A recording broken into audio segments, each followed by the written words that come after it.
श्री शिवाय नमस्तु भयम। दोस्तों, जैसा कि आप सभी लोग जानते हैं कि 3 जुलाई 2026 शुक्रवार को पड़ रही है आषाढ़ महीने की कृष्ण पक्ष संकष्टी गणेश चतुर्थी व्रत, जो बहुत ही खास है।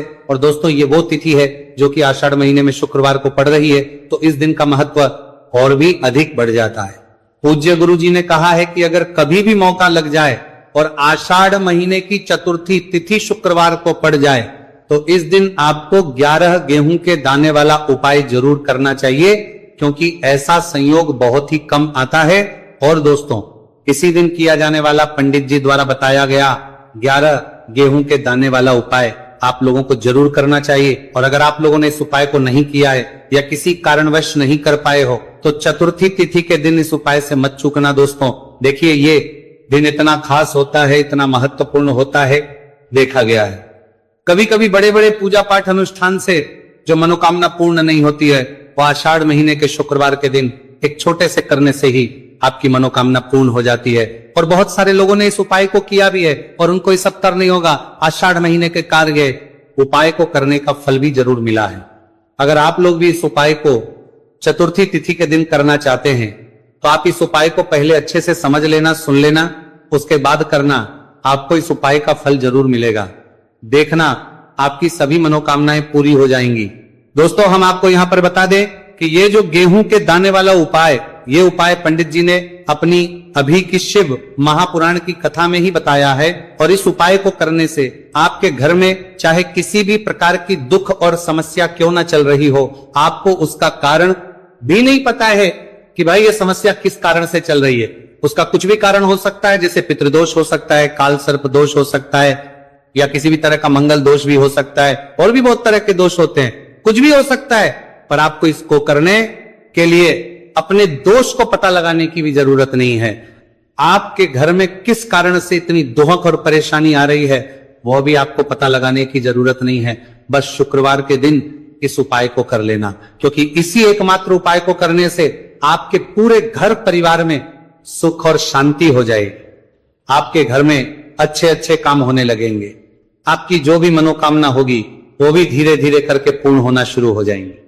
अब हम समझते हैं इस गेहूं के दाने वाले उपाय को आपको करना कैसे है, किसको करना है, किस समय करना है और कैसे करना है। देखो, उपाय बिल्कुल आसान है, बस समझने वाली बात है। ध्यान से समझिए, उसके बाद ही आप लोग जो है इस उपाय को जरूर कीजिएगा। लेकिन उससे पहले जो भी मेरे भाई, मेरी प्यारी बहनें आज चैनल पर पहली बार आए हैं या मेरी आवाज आज पहली बार सुन रहे हैं, अगर आप भी महादेव के सच्चे भक्त हैं, तो वीडियो को और चैनल को सब्सक्राइब जरूर कर लें और कमेंट बॉक्स में लिखें हर हर महादेव, जय भोलेनाथ। अब सबसे पहली चीज हम लोग ये समझते हैं कि इस 11 गेहूं के दाने वाले उपाय को इस शुक्रवार के दिन किसको करना है। तो देखिए, इस उपाय को घर के सभी सदस्यों को करने की बिल्कुल भी जरूरत नहीं है। घर में से कोई एक मुख्य बड़ा सदस्य ही इस उपाय को करेगा, तो उस घर परिवार के सभी सदस्यों को इस उपाय को करने का फल मिल जाएगा। पर वो बड़ा सदस्य कौन होगा, कौन व्यक्ति इस उपाय को करेगा? तो यहां पर देखिए, हम आपको बता दें, घर की बड़ी माताएं, बहनें होंगी घर की बड़ी माताओं, बहनों में से कोई भी एक माता बहन इस वाले उपाय को कर सकती है। अपने पूरे घर परिवार के लिए घर में सभी सदस्यों को इस उपाय को करने की जरूरत नहीं है। मात्र घर की जो बड़ी माताएं बहनें हैं, उनमें से कोई भी एक माता बहन इस वाले उपाय को करेगी, तो उसके घर परिवार के पूरे सदस्यों को इस उपाय का फल मिलेगा। अगर किसी कारणवश माताएं बहनें घर में उपस्थित ना हो या वो इस उपाय को कर रही हो, कुछ दिक्कत हो, तो भाई उस जगह पर फिर घर का कोई बड़ा व्यक्ति भी इस उपाय को कर सकता है। माताओं बहनों के कहने का मतलब यह था कि माताएं बहनें घर की लक्ष्मी होती है। जब घर की लक्ष्मी कोई उपाय करती है, तो निश्चित ही भगवान शिव जी बहुत जल्दी प्रसन्न होते हैं और उपाय का फल में बहुत जल्दी और बहुत बड़ा करके भी यहां पर देते हैं। तो आप लोग ये बात समझ गए होंगे। अब हम ये बात समझते हैं, इस वाले उपाय को हमें करना किस समय है। इस 11 गेहूं के दाने वाले उपाय को हमें शुक्रवार चतुर्थी तिथि के दिन करना किस समय है। तो देखिए, इस उपाय को करने का जो समय है, शाम का समय है। अब देखिए, यहां पर हम मुख्य रूप से सुबह का समय नहीं बोलेंगे, क्योंकि देखिए ये जो नया साल है और आप सभी लोग जानते हैं इसका शाम का जो समय होता है ना, इस दिन भगवान शिव और माता पार्वती जी का सबसे प्रिय दिन होता है। तो आप लोग इस गेहूं के दाने वाले उपाय को शाम के समय में कर सकते हो। और देखो, अगर सुबह करोगे तो आप 8 बजे से 11 बजे के मध्य उपाय को कर सकते हो। और देखो, अगर शाम के समय कर रहे हो तो इस दिन जरूर शाम के समय का ध्यान रखना कि रात के 6 बजे से लेकर 7 बजे के बीच में अगर आप इस उपाय को कर सकते हो तो बिल्कुल कर लेना। पूरी कोशिश करना, आपको उपाय का फल जरूर मिलेगा। ये बात आपको समझ आ गई। अब बात करते हैं उपाय की। देखो, गुरुजी ने कहा है कि अगर शुक्रवार के दिन चतुर्थी तिथि व्रत पड़ जाए तो इस दिन आपको 11 गेहूं के दाने वाला तो अवश्य ही करना चाहिए। देखो, यह उपाय, यदि आपके जीवन में कर्जा बहुत अधिक है, आपके जीवन में संकट बहुत अधिक रहते हैं, आपके ऊपर बहुत अधिक विपदा आ रही है, बार बार आपको अपने व्यापार में और अपने धन में हानि देखने को मिल रही है, यानी कि आपको प्रत्येक कार्य में हानि हो रही है, तो आपको यह उपाय करना चाहिए। देखिए, इस उपाय के लिए आपको 11 गेहूं के दाने आपको लेने हैं। ठीक है, 11 लेने के बाद में आपको जरूरत होगी चावल के दानों की। 11 चावल के दाने और 11 गेहूं के दाने, और चावल के दाने खंडित नहीं होने चाहिए। अब आप कहोगे भैया गेहूं कहां से लेने हैं? देखो, आपको किसी भी किराना स्टोर पे गेहूं के दाने मिल जाएंगे, जाके ले लेना। ठीक है ना? 11 गेहूं, 11 चावल के दाने लेने हैं। साथ ही साथ आपको एक तांबे का लोटा लेना है और उस तांबे के लोटे में आपको जल भरना है। जल आपका खुद के घर का होना चाहिए, मंदिर का नहीं होगा। अब आप ये सब सामग्री लेकर पहुंच जाओगे महादेव के शिवलिंग के पास में शाम के टाइम पे प्रदोष काल में। देखो, जब आप ये उपाय कर रहे हो तो अपना फेस रखना उत्तर दिशा, नॉर्थ डायरेक्शन की तरफ। अब यहां पे जो मैं आपको क्रम बताने जा रहा हूं ना, उस मेरे क्रम को बहुत ध्यान से सुनिए। महादेव को अगर कोई सबसे प्रिय है ना, तो उनकी सबसे छोटी पुत्री, जिनका नाम है माता अशोक सुंदरी, जो आपके पास में चावल के 11 दाने हैं ना, चावल के 11 दानों को माता अशोक सुंदरी के स्थान पर आपको अपना नाम और गोत्र बोलते हुए समर्पित कर देने हैं, है ना। चावल के दानों को रखने के बाद में जो आपके पास में तांबे का लोटा है ना, उस तांबे के लोटे को कहीं पे भी हम जल नहीं चढ़ेंगे। सिर्फ और सिर्फ माता पार्वती का जो हस्तकमल आपको दिख रहा है, यहीं पे गोल गोल आपको समर्पित करना है, उसी जल को, और कहीं नहीं।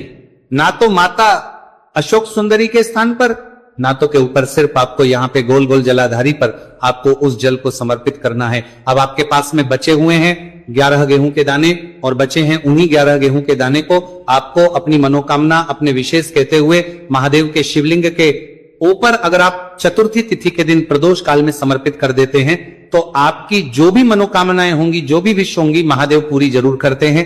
अन्न समर्पण करने से, उस खासकर गेहूं को समर्पण करने से हमारी इच्छाएं पूरी होती हैं। और अगर वो दिन चतुर्थी तिथि का दिन हो, तब तो इससे सुंदर संयोग कुछ भी नहीं हो सकता। आपकी इच्छाओं को पूरा करने के लिए बहुत स्पेशल, बहुत प्यारा सा उपाय आप सभी को जरूर करना है। ध्यान में रखिएगा, यह उपाय प्रदोष काल में करना है। देखो, गुरुजी ने कहा है, भगवान शिव के शिवलिंग पर 33 कोटि देवी देवताओं का वास होता है। अगर हम लिंग के सामने कुछ भी उपाय करते हैं तो हमारे सभी देवी देवता हमसे खुश हो जाते हैं। ये उपाय आपको अवश्य करना है। देखो, सुबह के टाइम नहीं कर सकते, ठीक है। अब बात करते हैं अगले उपाय की। देखिए, इस उपाय के लिए आपको 2 दीपक लेने होंगे। दोनों ही दीपक आप मिट्टी के भी ले सकते हैं, और दोनों ही दीपक आप शुद्ध आटा मढ़कर उनके भी तैयार कर सकते हैं।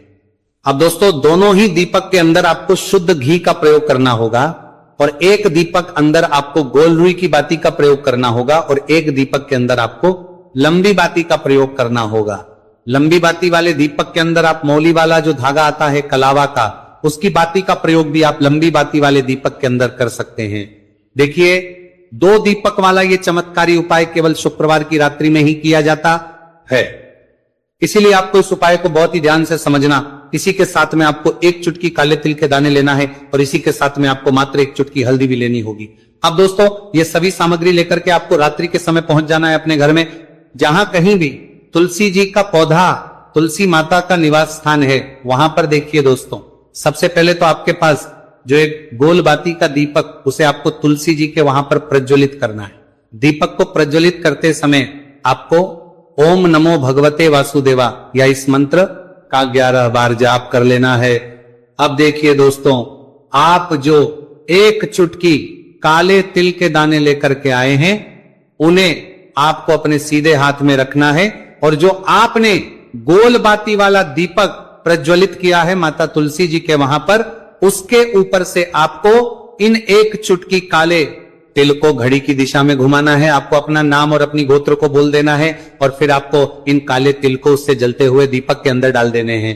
देखिए, काले तिल भगवान विष्णु के पसीने से उत्पन्न हुए हैं और जब हम ये दीपक रात्रि में प्रज्वलित करते हैं तो इससे हमें हमारे कर्ज में राहत मिलती है, हमारे जीवन में धन प्राप्ति के नए नए मार्ग खुलते हैं, हमारा अगर कोई भी कार्य रुका हुआ है तो वह भी परिपूर्ण होता है। देखिए, गोलबाती का जो दीपक है, विशेषकर हम माता तुलसी के वहां पर भगवान विष्णु और माता लक्ष्मी के निमित्त प्रज्वलित कर रहे हैं। इस प्रकार से आपको ये दीपक प्रज्वलित कर देना है। अब जो आपके लंबी बाती का दीपक है, एक चुटकी हल्दी है, तो इससे आपको लेकर के पहुंचना है अपने घर के मंदिर में। आपके घर के मंदिर में माता लक्ष्मी की जो भी प्रतिमा ही मूर्ति है उनके सामने सबसे पहले तो आपको ये लंबी बाती का दीपक रखना है, फिर आपको दीपक को प्रज्वलित कर देना है। दीपक को प्रज्वलित करते समय आपको महालक्ष्मी इस मंत्र का जाप करते रहना है। अब दोस्तों, आपके पास जो एक चुटकी हल्दी है उसे आपको अपने सीधे हाथ में रखना है और इस एक चुटकी हल्दी को आपको उस दीपक के ऊपर से 11 बार घड़ी की दिशा में घुमाना है और आपको महालक्ष्मी नमः मंत्र का जाप करते रहना है और इस एक चुटकी हल्दी को आपको उसे दीपक के अंदर डाल देना है। देखिए, एक चुटकी हल्दी वाला जो दीपक है आपके जीवन से दुर्भाग्य को समाप्त करता है, माता लक्ष्मी की आपको कृपा प्राप्त करवाएगा, धन प्राप्ति के आपके जीवन में नए मार्ग बार बनाएगा। देखो, अगला उपाय है वो भी बहुत ज्यादा खास है। तीनों उपाय को आप जरूर सुनना, क्योंकि जो आपको अच्छा लगे वो उपाय आप कर सकते हैं। देखिए, इस उपाय के लिए आपको 2 हरी इलायची लेनी होगी। हरी इलायची आपको साबुत लेनी है, खंडित नहीं होनी चाहिए, और इसी के साथ में आपको मात्र थोड़ा शहद लेना है। शहद आपको मात्र आधा चम्मच या फिर उससे भी कम ले लेना है और इसी के साथ में आपको एक दीपक ले। दीपक आप चाहे तो मिट्टी का भी ले सकते हैं और आप चाहे तो शुद्ध आटा मढ़कर उसका दीपक भी आप तैयार कर सकते हैं। इस दीपक के अंदर आपको मौली का जो धागा आता है कलावा का, उसकी बाती का प्रयोग करना होगा, यानी कि इस दीपक के अंदर आपको लाल रंग की बाती का प्रयोग करना होगा और इस दीपक के अंदर आपको शुद्ध घी का प्रयोग करना होगा। अब ये सारी सामग्री लेकर के आपको अपने घर में जो भी मंदिर है वहां पर पहुंच जाना है और आपको मां लक्ष्मी के किसी भी स्वरूप के सामने बैठ जाना है। अगर माता लक्ष्मी की फोटो है, माता लक्ष्मी की प्रतिमा है तो उनके सामने आपको बैठ जाना है। अगर माता पार्वती की प्रतिमा है तो उनके सामने आपको बैठ जाना है, यानी कि किसी भी माता के स्वरूप के सामने आपको बैठ जाना है। अब देखिए, सबसे पहले तो आपको माता रानी के सामने सी चावल की ढेरी बना देनी है, यानी कि सी अक्षत के दाने आपको माता रानी के सामने रखना है। उसके बाद आप एक दीपक लेकर के गए हैं, उस दीपक को आपको उन्हीं चावल के दानों के ऊपर रख देना है और फिर इस दीपक को आपको माता रानी के सामने प्रज्वलित कर देना है। देखें, इस दीपक को प्रज्वलित करते समय आपको लक्ष्मी नम इस मंत्र का लगातार जाप करते रहना है। दीपक को प्रज्वलित करने के बाद आप जो 2 हरी इलायची लेकर के गए हैं उसमें से एक हरी इलायची को तो आपको उसी दीपक के अंदर डाल देनी है और वहीं पर आपको से कम 21 बार ओम महालक्ष्मी नमः इस मंत्र का जाप कर लेना है। अब आपके पास जो शहद है और एक हरी इलायची है उसे सीधे आपको लेकर के पहुंच जाना है। भगवान शिव के मंदिर में पूज्य गुरुजी ने बताया है कि यह उपाय आपको सिर्फ और सिर्फ शाम के समय ही करना होगा। शाम को जब भी सूर्यास्त का समय होता है तो उस समय आपको यह उपाय करना है। लेकिन सबसे पहले तो आपके पास जो एक हरी इलायची है उसे आपको शहद के अच्छे से डुबो देना है, यानी कि शहद का लेपन उसे हरी इलायची के ऊपर चारों तरफ आपको कर देना है। अब ये जो शहद से युक्त हरी इलायची है इससे आपको भगवान शिव के शिवलिंग पर अर्पित कर देनी है और आपको वो श्री शिवाय नमस्तुभयम इस मंत्र का लगातार जाप करते रहना है। फिर इसके बाद आपको 1 लोटा जल भी अपने साथ लेकर के जाना है, तो ये 1 लोटा जल भी आपको धीरे धीरे शिवलिंग पर समर्पित कर देना है और आपको इस मंत्र का जाप करते रहना है। फिर इसके बाद आपको अपने घर आ जाना है। इस प्रकार से आपको ये उपाय कर लेना है। तो चलिए दोस्तों, जान लेते हैं गुरुजी द्वारा बताए गए दूसरे उपाय के बारे में। देखिए, इस उपाय के लिए आपको लेना है 11 चावल के दाने। गुरुजी ने कहा है चावल के दाने खंडित नहीं लेने हैं, बिल्कुल साबित होने चाहिए। उसके साथ में आपको लेना है एक बेलपत्र। बेलपत्र का भी नियम है, अगर आपके पास बेलपत्र नहीं है तो आप शिवलिंग से उठाकर उसको पुनः शुद्ध जल से धोकर इस्तेमाल कर सकते हैं। इस प्रकार आपको बेलपत्र लेना है। इसके बाद आपको 1 लोटा जल लेना है। अब ये सब सामग्री लेकर आपको जाना है महादेव के मंदिर में। देखो, अब आपको उत्तर साइड में खड़े हो जाना है और सबसे पहले आपको एक बेलपत्र अपने हाथ पर और 11 चावल दाने रखकर शिवलिंग के ऊपर अपना नाम और गोत्र बोलते हुए समर्पित कर देना है और का लगातार जाप करना है। अब आपको जो एक लोटा जल साथ में लेकर आए थे, उसे धीरे धीरे बेलपत्र और चावल दाने के ठीक ऊपर आपको समर्पित करते जाना है और शिव पुराण के मूल मंत्र श्री शिवी का 11 बार जाप करना है और अपनी मनोकामना बोलते जाना है। देखो, बस छोटा सा उपाय करना है, देखना एक दिन आपके सब काम बनने लग जाएंगे। गुरुजी का बहुत ही विशेष उपाय है। चलते हैं तीसरे उपाय के। देखिए, देखो, इस उपाय के लिए आपको लेना है एक गोल बाती का दीपक। आप चाहे तो मिट्टी का ले सकते हैं या फिर घर से शुद्ध आटा मढ़कर उसका दीपक आप तैयार कर सकते हैं। इसके बाद आपको लेना है शुद्ध गाय का घी। अगर वो नहीं है तो कोई भी देसी घी इस्तेमाल कर सकते हैं, जिससे आपको दीपक प्रज्वलित करना है। देखो, अब ये सब सामग्री लेकर आपको जाना है प्रदोष काल में आपके घर पर तुलसी जी के घेरे के पास में। देखो, ये उपाय तो आपको अवश्य करना है। देखो, वहां पहुंच सबसे पहले वो दीपक आप